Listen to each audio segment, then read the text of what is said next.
Did everybody have a good 4th of July? Yeah. I did decent. It was a fine time, you know, but like 4th of July there's two groups in America that are very conflicted with 4th of July. And it's black people and dogs. Like both of us just the whole day we don't know how to feel. The whole day is fucked up. And I'm a black dude with a dog, so I was looking at my dog all day like I know. Like it's both of us just gotta watch white people have the best day of their lives. And it's just like, oh God, okay.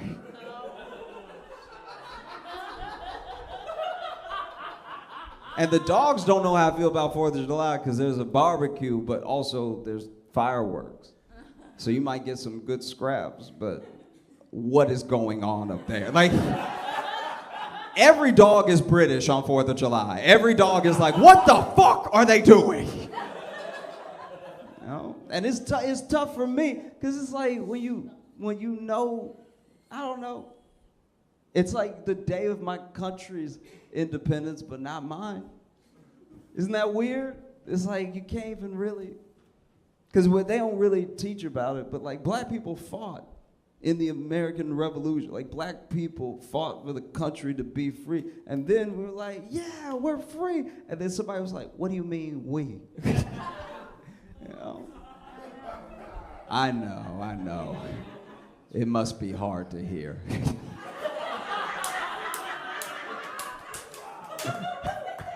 Keep telling them. Appreciate you. Keep telling them like you're black too. That's the funny. You're my favorite. I love you so much. Thank you for that. Keep fucking get they ass. I only know what it's like to be me. The hardest life you're ever gonna have to live is your own. So I don't know what it's like to date as anybody else, and I can't judge. I'm not even gonna try to project. I will say, just being me, it's been hard enough. So a woman dating men is an unenviable position. I can't even imagine what that's like, you know, because men be out here killing. That's look. When it comes to dating, everyone, don't let the podcast fool you. Don't let your friends get in your ear. Everyone is doing everything. Men and women both cheat. Men and women both manipulate. It's all, there's no like one-sided thing except the killing is us. That we be doing that shit for real. That's like, even if women wanted to catch up, it would take till 22 to really match our numbers. We out here crazy as fuck, killing. It's wild. And so I can't imagine what it's like to then be a woman trying to date men and find somebody that you vibe with that also doesn't kill. Because remember, when they catch these killers, everybody talking about how nice and polite they were. They were, outside the killing, they were some good men. You know what I mean?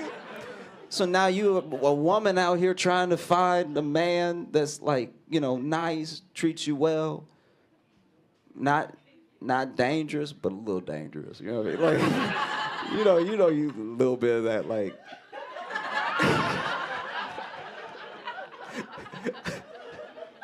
That's my favorite. I don't know why, but anytime I've been like about to hook up with somebody and they put my hand on their throat for me, I'm like, oh, you think I'm a bitch out there? That's crazy.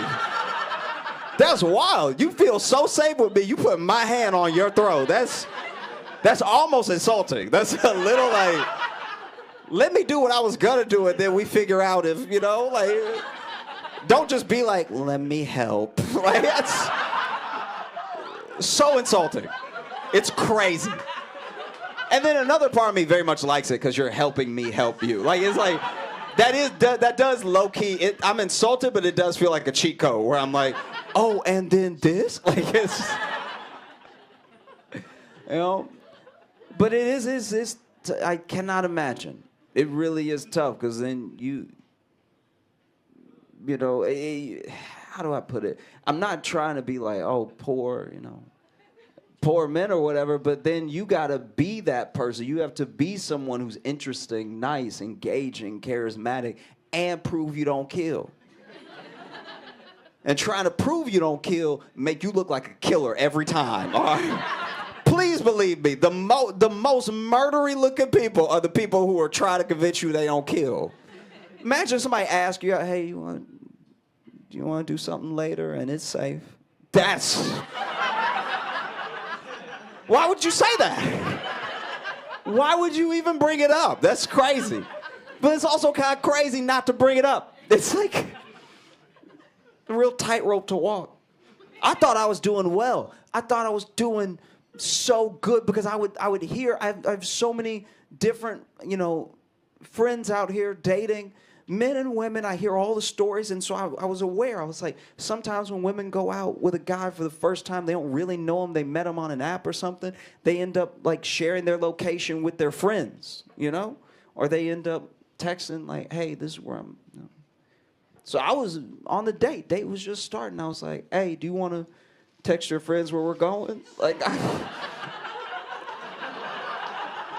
just to let her know I wouldn't be offended. But then as soon as I said it, I was like, that sounds like we going to the woods. That's... God damn. Then I'm like, I'm not crazy or anything. Which, why would you say that? It's still bad. Did y'all, by the way, have y'all been in this whole Jonah Hill thing that's been trending? Yeah, a little bit. Some shaking heads. All right. So if you don't know about it, I'm going to try to sum it up in 2 sentences. Basically, Jonah Hill's ex-girlfriend has put out in her story their old texts to each other. And it's a lot of him being like, why you got to be around men? It's a lot of just like, she's a surfer, and it's like, why you gotta surf with men? And it's like nonstop. And he's clearly in lots of the texts having like some sort of moment where he's like very scared she gonna cheat or something. But it's like, the texts don't make sense. Like, she may have cherry picked some text to make him look extra bad, but he still texts what he texts. So then it's just him texting like, why you gotta surf, and he surfing, and y'all might surf on each other, all right? And then if y'all surfing on each other, you might get surf in your mouth, and then you come home and you just covered in surf, and it's like, you can't be surfing without me, bitch. Like, it was just, when you read them, you're like, oh no, this is not good, And there's been a lot of backlash and everything. I just think that Jonah Hill committed the cardinal sin of telling a woman what to do when he's not that good looking. Like, that's kind of all he did, really. When you think about it, when you read all the text, if that had been John Hamm and he was like, I don't really want you around other dudes, you'd be like, okay, daddy, all right. Just throwing it out there. Maybe. Because it's hard. It's so difficult. Building a relationship now is still it's always been difficult, but now we live in a more convenient era of civilization. It used to be maintaining some sort of relationship and just surviving were like the two hardest things to do. It was like keep your spouse happy and don't get malaria was like the two hardest things to do. And then we evolved and we evolved and we evolved. But now interpersonal relationships are as difficult as they've ever been, but everything else is easier, which actually makes them more difficult. Because our life is so convenient now that as soon as someone is an inconvenience, you're like, well, why would I even deal with you? Then you're done. And nobody's happy. It's hard. I think the thing that makes being with someone harder than it's ever been is definitely podcasts. It is. And it goes both ways. It truly does. All these podcasts are, it's like, don't listen to anybody, bitch. You're a fucking queen, okay? And if he tells you that you drink too much, he doesn't fucking party enough, all right? Don't let him fucking stop you from living your life and being the boss babe that you were born to be in your soul. You are a fucking Sagittarius, bitch. You cannot be stopped, all right? Live your fucking life. You walk on air and angel dust, okay? And then on the other side, you have bruh, a girlfriend? You gonna get a girlfriend?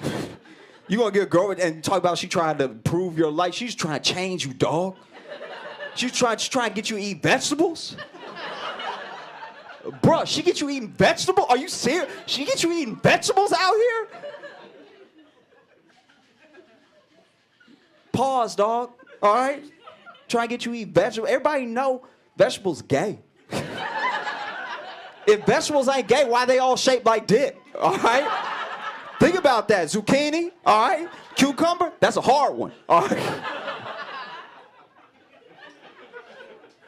But that's what it is. It's just people, huge influencers, people with huge followings telling people don't communicate with anyone, don't settle with anyone, everyone is against you, they're all trying to get one over on you, and it's coming from everywhere. So then, yeah, you listen to that shit going to work every day, you're gonna be pretty hard on a first date. You know, makes it tough. And it's a shame. I don't know what to do with that information. Just anytime somebody start telling me about a podcast, I just start screaming. You know, it'll break my heart too. It'll be the smartest person you know, be like, you know, he had some good points. It's like, I lost my friend. God damn, what a fucking shame. But I was running so fast and so hard that I knocked down this old man. And I mean, I cleared him, okay? Normally I'd feel bad, but it's the closest my little body's ever come to football, so I was pretty excited. I was like, he might be dead. Look at me go. You know? But I did feel bad, so I let the bus go. I helped him up to his feet. It was this old black man, and I even realized that he was blind, so I saw his stick. So I grabbed his stick. I put his stick back in his hand, and I was like, sir, I'm so sorry. I hope you're not injured. You know, you came out of nowhere. Please forgive me. And then this old blind black man went, get your hands off me, honky!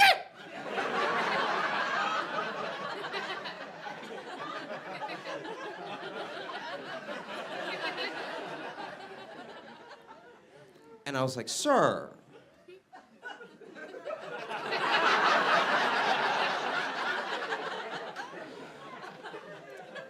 Sir, I'm black. I'm black like you.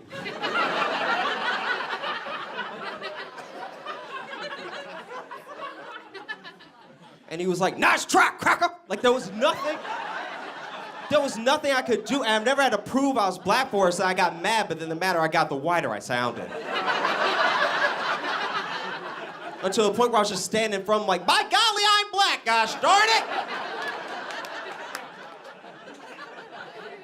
There's nothing I could do, it was terrible.